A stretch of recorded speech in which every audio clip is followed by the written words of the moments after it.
Hello students, कैसे हैं आप सब लोग? और सब बढ़िया, मजे में? तो स्टूडेंट्स, कल अपन ने क्या किया था? सैद्धांतिक विधि के बारे में देखा था। कल अपन ने सैद्धांतिक विधि क्या की थी? अपनी कंप्लीट की थी।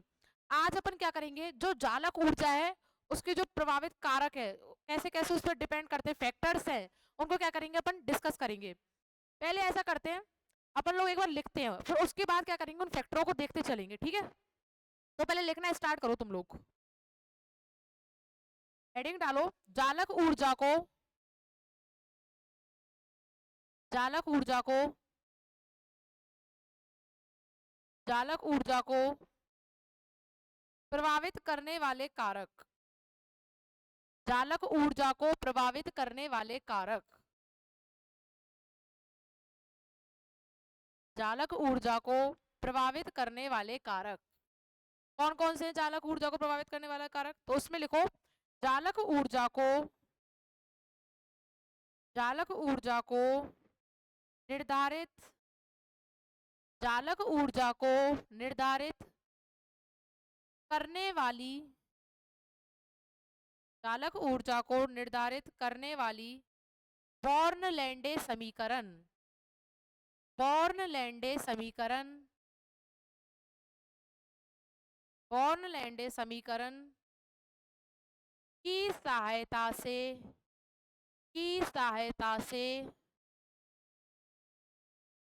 बॉर्नलैंडे समीकरण की सहायता से चालक ऊर्जा को, चालक ऊर्जा को प्रभावित, चालक ऊर्जा को प्रभावित करने वाले, करने वाले कारकों की व्याख्या करते हैं, कारकों की व्याख्या करते हैं। क्या होता है? बॉर्नलैंडे समीकरण जो अपन ने पढ़ी थी कल, उसकी सहायता से अपन क्या करते हैं? इसको व्याख्या करते हैं इसकी, ठीक है? अब लिखो इसमें नेक्स्ट पॉइंट, इस समीकरण में, इस समीकरण में आवोगैड्रो संख्या, कल बताई थी आवोगैड्रो संख्या मैंने, तो इस समीकरण में आवोगैड्रो संख्या तथा इलेक्ट्रॉनीय आवेश, तथा इलेक्ट्रॉनीय आवेश,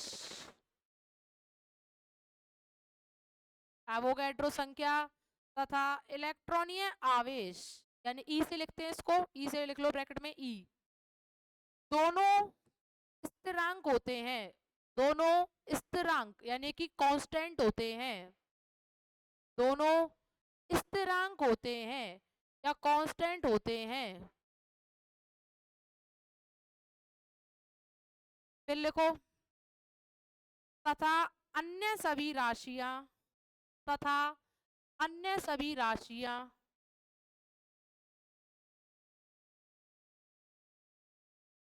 तथा अन्य सभी राशियां परिवर्तनशील होती हैं, परिवर्तनशील होती हैं, तथा अन्य सभी राशियां परिवर्तनशील होती हैं।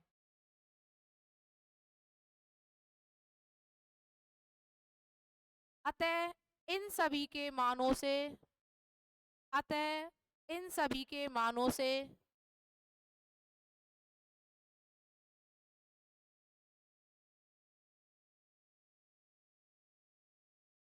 अतः इन सभी के मानों से चालक ऊर्जा प्रभावित होती है, अतः इन सभी के मानों से चालक ऊर्जा प्रभावित होती है।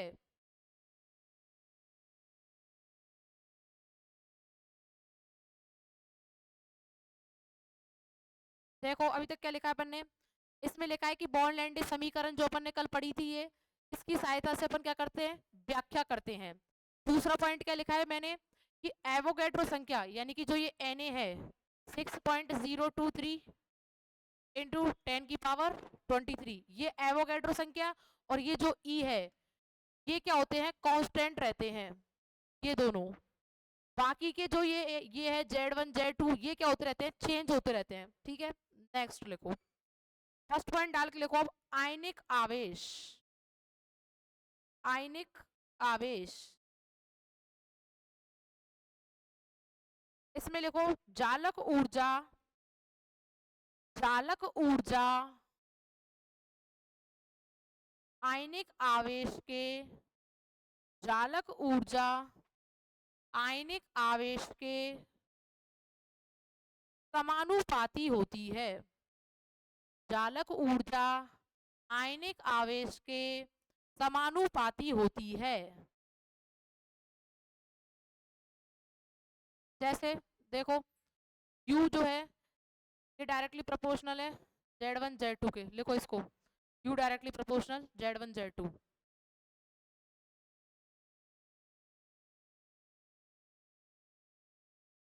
सेकंड लिखो, इसी में लिखना है, नेक्स्ट लाइन चेंज करके, आयनों पर आवेश की मात्रा, आयनों पर आवेश की मात्रा, आयनों पर आवेश की मात्रा अधिक होने से आयनों के मध्य, अधिक होने से आयनों के मध्य आकर्षण बढ़ता है। आयनों के मध्य आकर्षण बढ़ता है, जिससे जालक ऊर्जा के मान बढ़ते हैं, जिससे जालक ऊर्जा के मान बढ़ते हैं।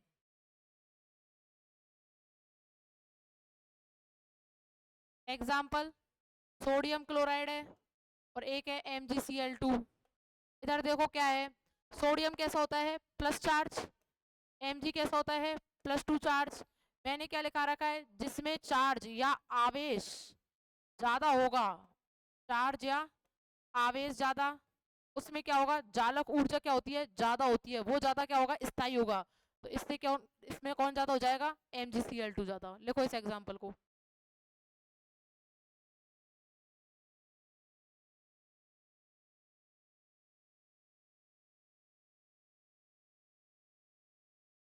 एक एग्जाम्पल ये देखो, इसमें क्या है, देखो इसमें कैसे होगा, अब देखना। सोडियम कैसा होता है प्लस, ऑक्सीजन तो सब जगह ही सेम है, ऑक्सीजन ऑक्सीजन ऑक्सीजन। चेंज किसका है, सिर्फ इनका, इधर सोडियम है, इधर मैग्नीशियम है, इधर एल्यूमिनियम है। सोडियम पे कैसा चार्ज, प्लस का चार्ज, प्लस आवेश। Mg पे प्लस का 2 और एल्यूमिनियम पे कितना होता है, प्लस का 3। तो कौन ज्यादा, एल्यूमिनियम सबसे ज्यादा, क्योंकि इस पे आवेश सबसे ज्यादा, फिर +2 फिर +1। लिखो इस एग्जाम्पल को भी। पहले वो एग्जाम्पल लिखना फिर ये एग्जाम्पल लिखना। Al2O3 है, याद रखना, ठीक है। Na2O MgO Al2O3।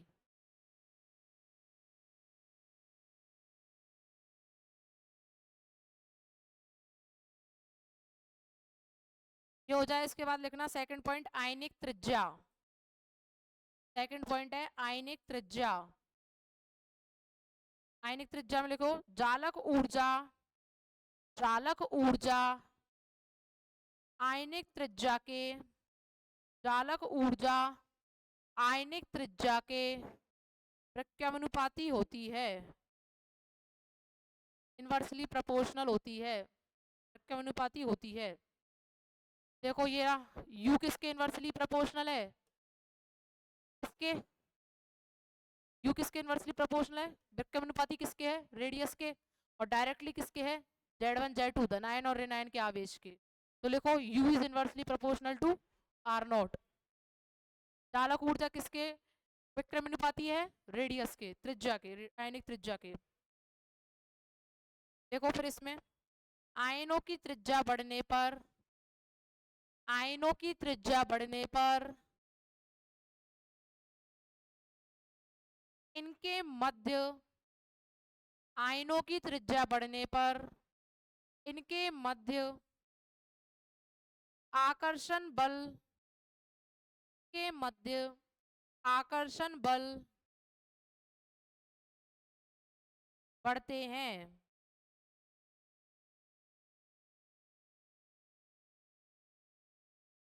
इससे चालक ऊर्जा में कमी आती है।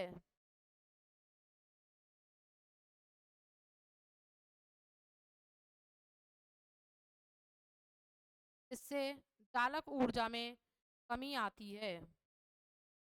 एग्जाम्पल देखो, LIF,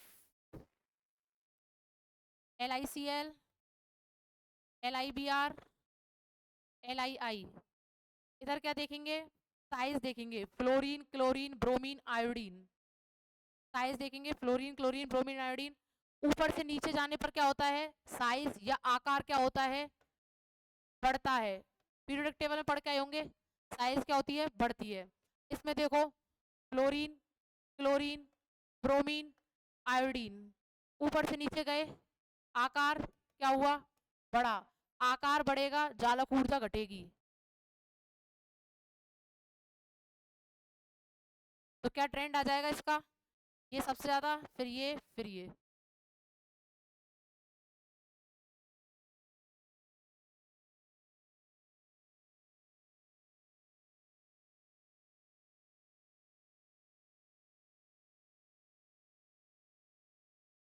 मैंने इससे पहले एक लाइन लिखाई थी भी, आयनों की त्रिज्या बढ़ने पर इनके मध्य, लिखाई है ना भी एक लाइन पहले, तो इसमें लिखना है आयनों की त्रिज्या बढ़ने पर इनके मध्य आकर्षण बल घटते हैं, ना कि बढ़ते हैं, क्योंकि तो आकर्षण बल घटेंगे। आकर्षण बल घटते हैं, घटते हैं लिखना उसको, ठीक है। नेक्स्ट लिखो, थर्ड पॉइंट, क्रिस्टली संरचना। थर्ड पॉइंट डालो, क्रिस्टली संरचना। मेडलंग स्थिरांक ब्रैकेट में, मेडलंग स्थिरांक, मेडलंग कांस्टेंट, मेडलंग स्थिरांक ब्रैकेट में लिखना। इसमें लिखो,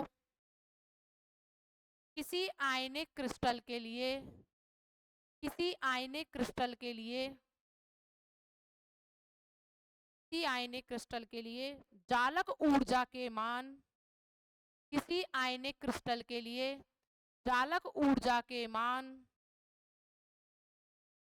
मेडलंग स्थिरांक के, मेडलंग स्थिरांक के समानुपाती होते हैं। मेडलंग स्थिरांक के समानुपाती होते हैं। ये कैसे बोला? देखो, ये U है चालक ऊर्जा, U है, ये किसके डायरेक्टली प्रोपोर्शनल है?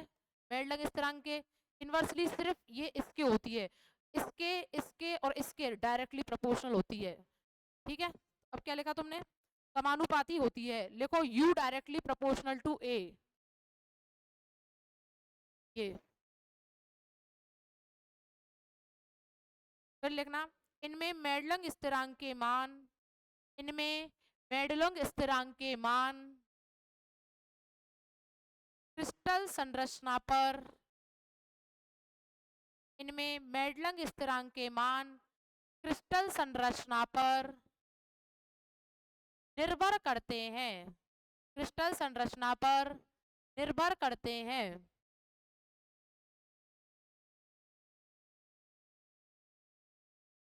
अर्थात, अर्थात जिन क्रिस्टलीय संरचना के लिए, अर्थात जिन क्रिस्टलीय संरचना के लिए, अर्थात जिन क्रिस्टलीय संरचना के लिए मेडलंग स्थिरांक का, मेडुलंग स्थिरांक का,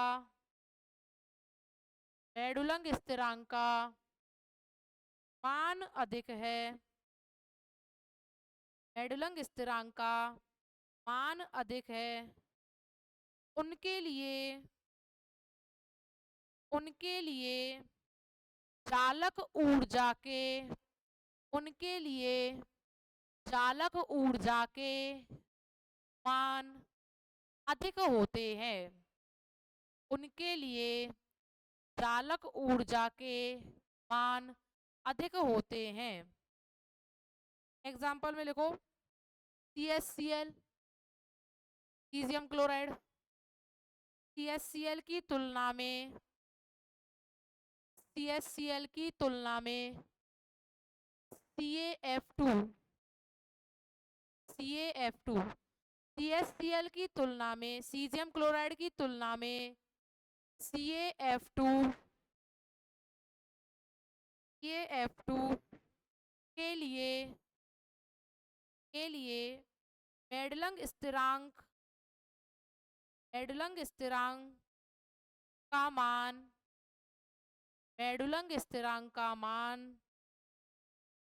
अधिक होने मेडुलंग स्थिरांक का मान अधिक होने के कारण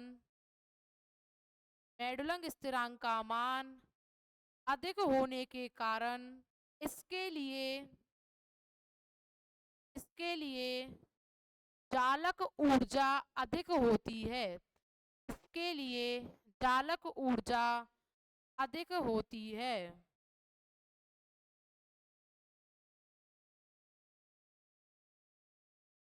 कैसे बोला मैंने? सीजियम कैसा होता है? प्लस, कैल्शियम क्या है? +2। तो इसमें मेडुलंग कांस्टेंट क्या आ जाएगा? +1। इसमें क्या आ जाएगा? +2। तो इसलिए ज्यादा। ठीक है, अब नेक्स्ट लिखो। 4th पॉइंट डालो, आयनों का इलेक्ट्रॉन विन्यास। 4th पॉइंट, आयनों का इलेक्ट्रॉन विन्यास। इसको एक और एरो करके लिख लो, बॉन्ड एक्सपोनेंट। दो नाम है, आयनों का इलेक्ट्रॉन विन्यास या बॉन्ड एक्सपोनेंट, ऐसे करके। आयनों का इलेक्ट्रॉन विन्यास या बॉन्ड एक्सपोनेंट। इसमें लिखो क्रिस्टल की जालक ऊर्जा, क्रिस्टल की जालक ऊर्जा, क्रिस्टल की जालक ऊर्जा बॉन्ड एक्सपोनेंट, क्रिस्टल की जालक ऊर्जा बॉन्ड एक्सपोनेंट, ब्रैकेट में लिखेंगे n, ब्रैकेट में लिखेंगे n के समानुपाती होती है, के समानुपाती होती है।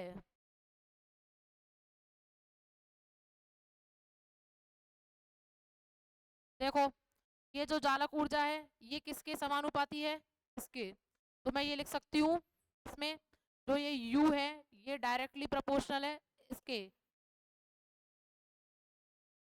ये लिखो ये वाला U डायरेक्टली प्रोपोर्शनल है इसके। सिर्फ जो जालक ऊर्जा है वो इनवर्सली प्रोपोर्शनल है, समानुपाती होती है सिर्फ इसके, ये सबके डायरेक्टली प्रोपोर्शनल है, सबके समानुपाती है जालक ऊर्जा, सिर्फ अनुपाती इसके है। तो ये लिखो U directly proportional to 1 - 1/n।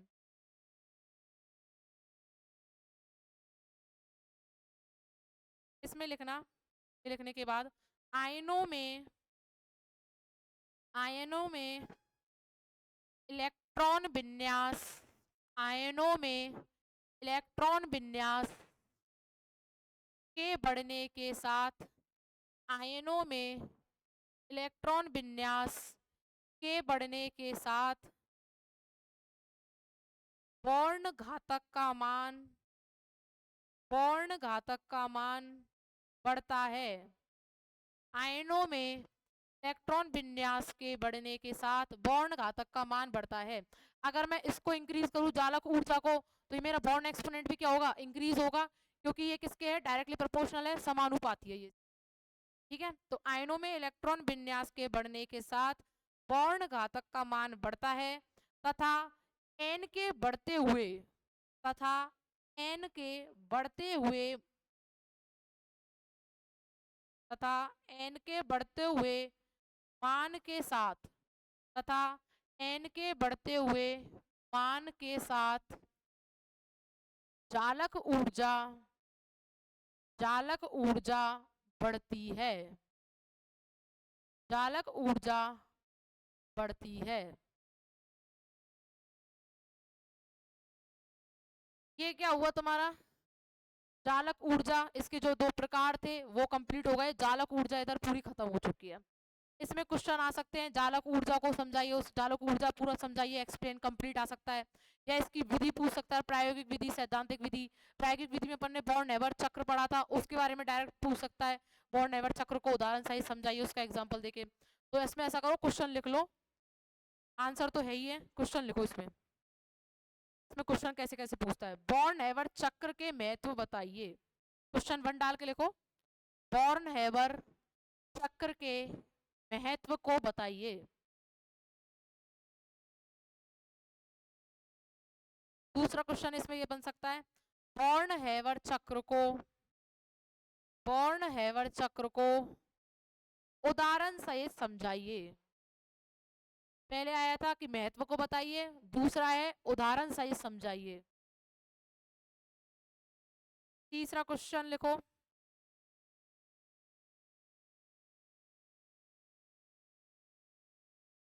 चालक ऊर्जा को, थर्ड क्वेश्चन, चालक ऊर्जा को, चालक ऊर्जा को प्रभावित करने वाले कारकों, चालक ऊर्जा को प्रभावित करने वाले कारकों का वर्णन कीजिए। चालक ऊर्जा के प्रभावित करने वाले कारकों का वर्णन कीजिए।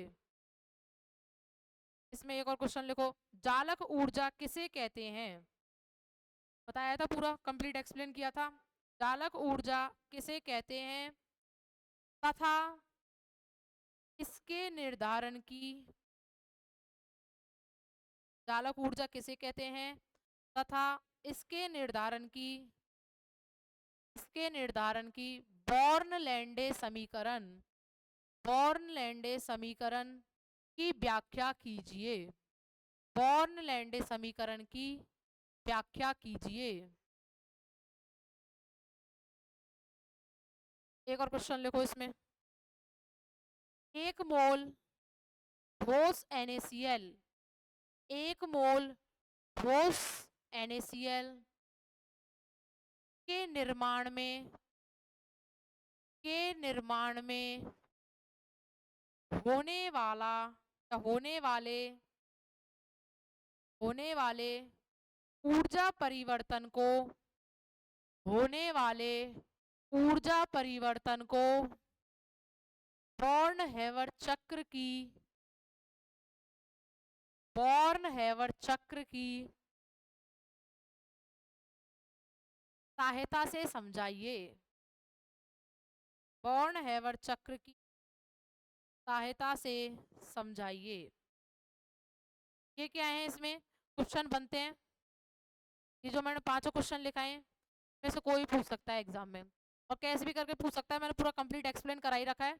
ठीक है, अब अपन क्या करेंगे, चालक ऊर्जा अपन की कंप्लीट होती है ये टॉपिक।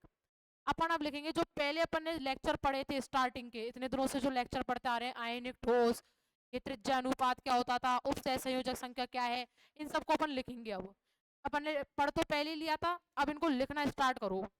तो लिखो, हेडिंग डालो आयनिक ठोस। पहले मैंने चालक ऊर्जा लिखवाई है, अब लिखेंगे अपन आयनिक ठोस, हेडिंग डालो। ये सारा मैंने पहले पढ़ा रखा है,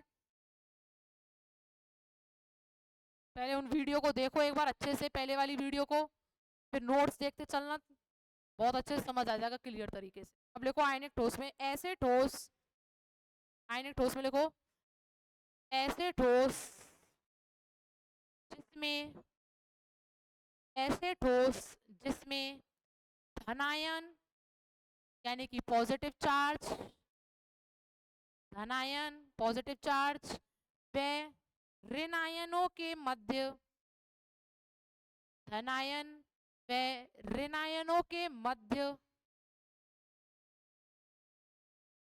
प्रबल स्थिर, प्रबल स्थिर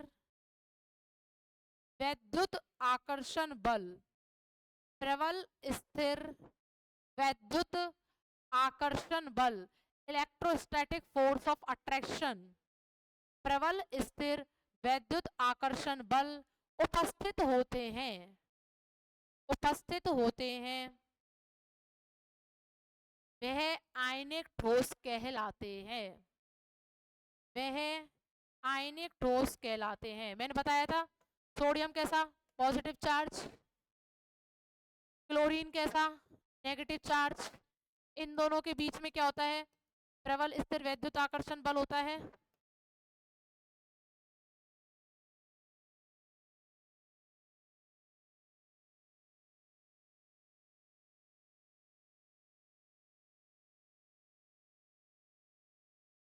ठीक है। सोडियम और क्लोरीन के बीच में क्या होता है? प्रबल स्थिर वैद्युत आकर्षण बल, electrostatic force of attraction. Next लिखो सेकंड लाइन में पैराग्राफ चेंज करके, आयनिक ठोस में प्रत्येक आयनिक ठोस में प्रत्येक आयन जितनी अधिक संख्या में आयनिक ठोस में प्रत्येक आयन जितनी अधिक संख्या में विपरीत आवेशित आयनों के द्वारा विपरीत आवेशित आयनों के द्वारा घिरा हुआ होता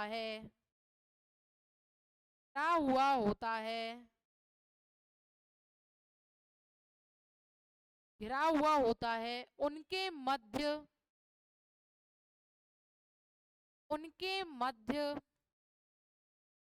उतने ही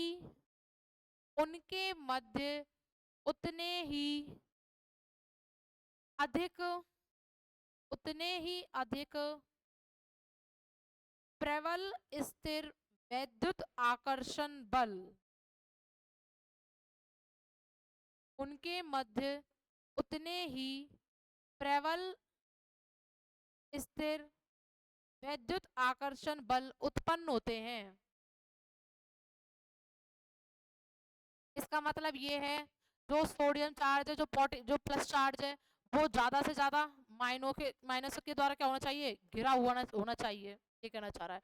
और जो माइनस है वो ज्यादा से ज्यादा प्लस के द्वारा घिरा हुआ होना चाहिए। ठीक है, क्या लिखा? अधिक प्रबल स्थिर वैद्युत आकर्षण बल उत्पन्न होते हैं तथा ऐसे आयनिक ठोस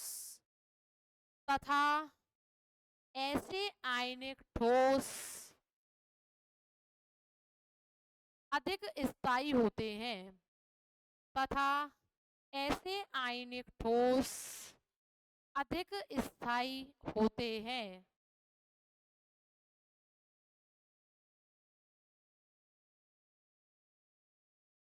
नेक्स्ट हेडिंग डालो, त्रिज्यानुपात प्रभाव तथा उपसह संयोजक संख्या। त्रिज्यानुपात प्रभाव तथा उपसह संयोजक संख्या। रेडियस रेशो या कोऑर्डिनेशन नंबर। इसमें लिखो, किसी आयनिक ठोस में, हेडिंग डाल के लिखना, त्रिज्यानुपात प्रभाव एवं उपसह संयोजक संख्या। इसमें लिखो, किसी आयनिक ठोस में धनायन पॉजिटिव चार्ज व ऋणायन नेगेटिव चार्ज, धनायन व ऋणायन की त्रिज्याओं के अनुपात को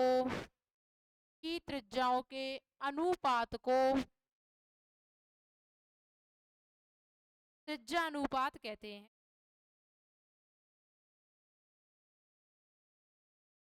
त्रिज्यानुपात कहते हैं।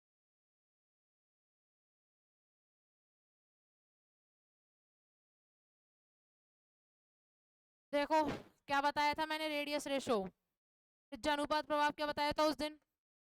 धनायन और ऋणायन, यानी कि धनायन की त्रिज्या और ऋणायन की त्रिज्या, इन दोनों का जो अनुपात होता है, रेशो होता है, उसी को अपन क्या कहते थे? त्रिज्यानुपात प्रभाव। तो ये लिखो, रेडियस रेशो आर आर बराबर आर पॉजिटिव अपॉन में आर नेगेटिव।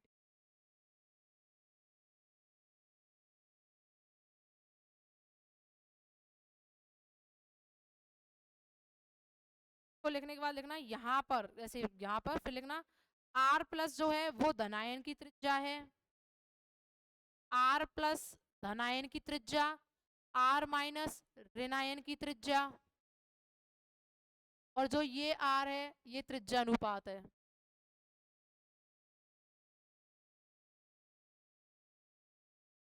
नेक्स्ट लाइन में लिखो त्रिज्या अनुपात कोई त्रिज्या अनुपात की कोई इकाई, त्रिज्या अनुपात की कोई इकाई या मात्रक, कोई इकाई या मात्रक नहीं होती है, कोई इकाई या मात्रक नहीं होती है, तथा इसका मान तथा इसका मान तथा इसका मान सदैव तथा इसका मान सदैव 1 से कम होता है, तथा इसका मान सदैव 1 से कम होता है। अपन देखते थे रेडियस रेशो जो होता है त्रिज्या अनुपात, इसकी वैल्यू अपन ने देखी थी 0.155 से लेके 0.225 तक, फिर देखी थी 0.225 से 414 तक, ऐसे देखी थी। पर ये सब क्या थी, लास्ट में 1 से कम ही आ रही थी। लास्ट वाली कैसी थी, 0.414 से 0.732 तक, और फिर 0.732 से 1 तक, मतलब सब 1 से कम थी सारी। तो इसमें लिखिएगा इसका मान 1 से कम होता है क्योंकि धनायन की त्रिज्या क्योंकि धनायन की त्रिज्या क्योंकि धनायन की त्रिज्या सदैव ऋणायन की त्रिज्या से कम होती है, क्योंकि धनायन की त्रिज्या सदैव ऋणायन की त्रिज्या से कम होती है।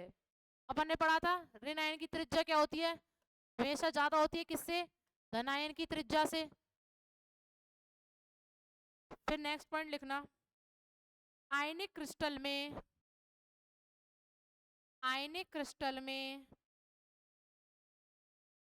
कोई आयनिक क्रिस्टल में कोई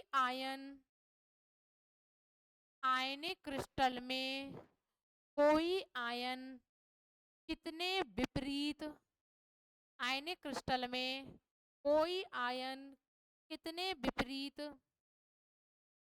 आवेशित आयनों से कोई आयन कितने विपरीत आवेशित आयनों से घिरा हुआ होता है। वापस सुनो लाइन को, आयनिक क्रिस्टल में कोई आयन कितने विपरीत आवेशित आयनों से घिरा हुआ होता है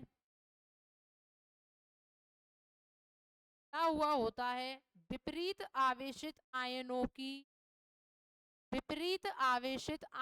की यह संख्या उस आयन की समन्वय संख्या या उपसह संयोजक संख्या कहलाती है।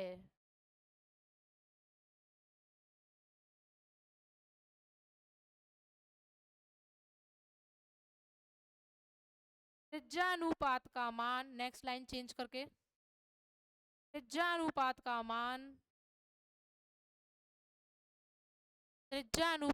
मान उपसह संयोजक संख्या, त्रिज्या अनुपात का मान उपसह संयोजक संख्या के समानुपाती होता है, के समानुपाती होता है, के समानुपाती होता है। अर्थात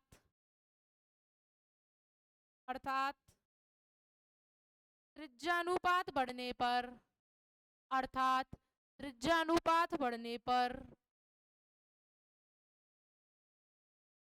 उपसय संयोजक संख्या बढ़ती है। अर्थात त्रिज्यानुपात बढ़ने पर उपसह संयोजक संख्या बढ़ती है।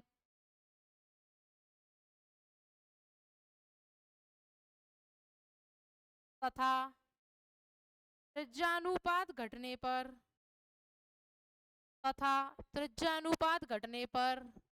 उपसह संयोजक संख्या घटती है। उपसह संयोजक संख्या घटती है। देखो ये लिखना, radius ratio directly proportional to coordination number, यानी कि त्रिज्यानुपात डायरेक्टली प्रोपोर्शनल होता है किसके? उपसह संयोजक संख्या के।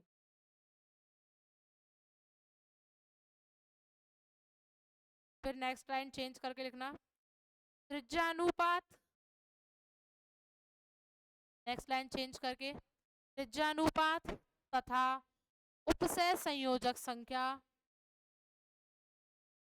त्रिज्यानुपात तथा उपसय संयोजक संख्या के संबंध को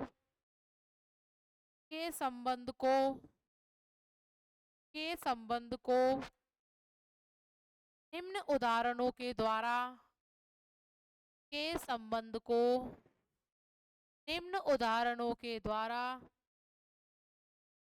स्पष्ट किया जा सकता है। निम्न उदाहरणों के द्वारा स्पष्ट किया जा सकता है। देखो फर्स्ट पॉइंट इसमें, धनायन का आकार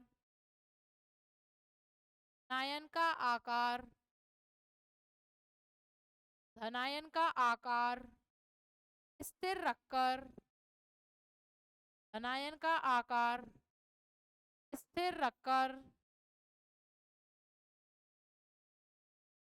ऋणायन का आकार बढ़ाने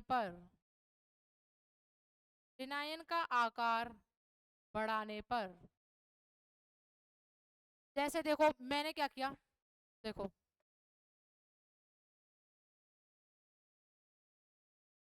धनायन मैंने क्या किया, सब जगह फिक्स रखा, सर भी यही साइज, यानी कि धनायन का साइज जो आकार है उसको फिक्स रखा। ऋणायन के आकार में बदलाव ला रही हूं मैं। ये ऋणायन ऐसे, ये ऐसे, ये ऐसे, ये ऐसे। एक कंडीशन ये है, एक कंडीशन है ये ऐसे ऐसे इक्वल साइज के है ना, ऐसे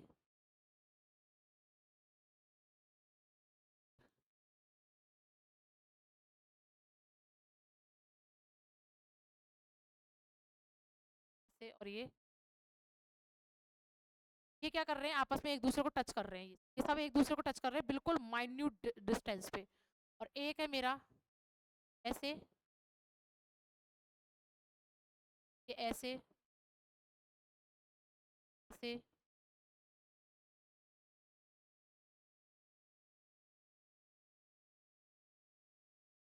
इसमें क्या है, केस 1 पहला केस, इसमें जो पॉजिटिव चार्ज है, सबसे पहली बात क्या होती है इसमें कि जो पॉजिटिव चार्ज है धनायन है, ये क्या है ऋणायन, इसको टच करने चाहिए। धनायन और ऋणायन क्या है, आपस में एक दूसरे को टच करने चाहिए, स्पर्श करने चाहिए एक दूसरे को। और जो ऋणायन है वो एक दूसरे को स्पर्श करने चाहिए, बट ऐसे स्पर्श नहीं करने चाहिए कि एक दूसरे में, जैसे धनायन और ऋणायन एक दूसरे को स्पर्श कर रहे हैं, धनायन और ऋणायन तो क्या करते हैं, एक दूसरे को स्पर्श करते हैं ऐसे बिल्कुल एकदम क्लोज। पर ऋणायन क्या करते हैं, एक दूसरे को स्पर्श करेंगे पर बिल्कुल माइन्यूट डिस्टेंस पे, बिल्कुल थोड़ा सा, बिल्कुल कहते हैं बिल्कुल माइन्यूट उस पे। तो यही है इसमें कि देखो कैसे, ये अपना धनायन, ये ऋणायन, चलो धनायन मान लिए, धनायन तो ऋणायन को टच कर रहे हैं, पर कुछ कुछ तो टच कर ही नहीं रहे, कुछ कुछ तो इसको स्पर्श कर ही नहीं रहे। तो ये कंडीशन तो अपन की गलत हो गई। ये वाली कंडीशन देखो,